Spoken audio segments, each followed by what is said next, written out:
So look, I'm going to walk through some examples of Ahab giving up his authority to Jezebel.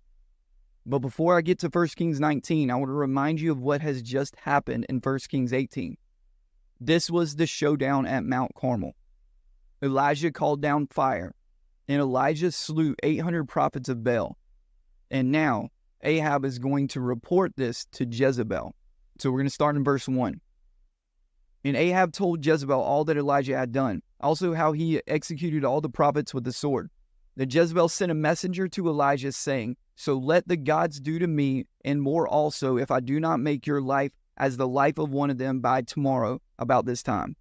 And when he saw that, he arose and ran for his life, and went to Beersheba, which belongs to Judah, and left his servant there. So last week we highlighted Elijah's response, but I want to highlight tonight Ahab's response. And Ahab, instead of doing anything about this, he went to his wife to complain, to whine. And she took the authority in her own hands and took action. So she sent a messenger. She sent a threat to Elijah. This is not Jezebel's responsibility. As the king of Israel, this is Ahab's responsibility. And this is the first example of Jezebel coming on the scene and Ahab relinquishing his authority. So the next story we're going to look at is 1 Kings 21. This is where Ahab approached Naboth and desired to buy his vineyard, but Naboth rejected his request.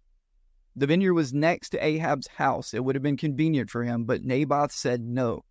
And so what did Ahab do? He went again and complained and whined to Jezebel. Let's read about that. So Ahab went into his house sullen and displeased because of the word that Naboth had spoken to him. For he said, "I will not give you the inheritance of my fathers." And he lay down on his bed and turned away his face and would not eat food. But Jezebel his wife came to him and said to him, "Why is your spirit so sullen that you eat no food?" He said to her, "Because I spoke to Naboth and said to him, 'Give me your vineyard for money, or else if it pleases you, I will give you another vineyard for it.' And he answered, 'I will not give you my vineyard.' Then Jezebel his wife said to him, 'You now exercise authority over Israel. Arise, eat food, and let your heart be cheerful. I will give you the vineyard of Naboth the Jezreelite.' And she wrote letters in Ahab's name, sealed them with his seal, and sent the letters to the elders and the nobles who were dwelling in the city with Naboth." Again, we have another example of Ahab, who's the king of Israel, whining and complaining to his wife, and his wife takes it upon herself to exercise authority and writes another letter. She's dealing with the situation that Ahab should have dealt with. This sounds very familiar. This sounds like the Garden of Eden. This sounds like when Adam and Eve were together, Satan tempted Eve, and Adam didn't protect her. He basically gave up his authority. He allowed Satan to tempt her, and he didn't stop it.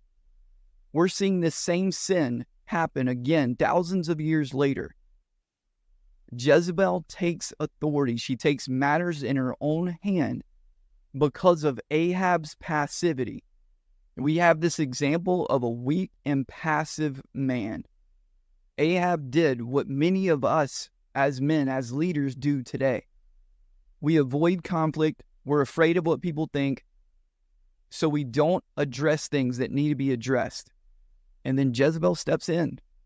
Ahab was under Jezebel's spell, but he was to blame.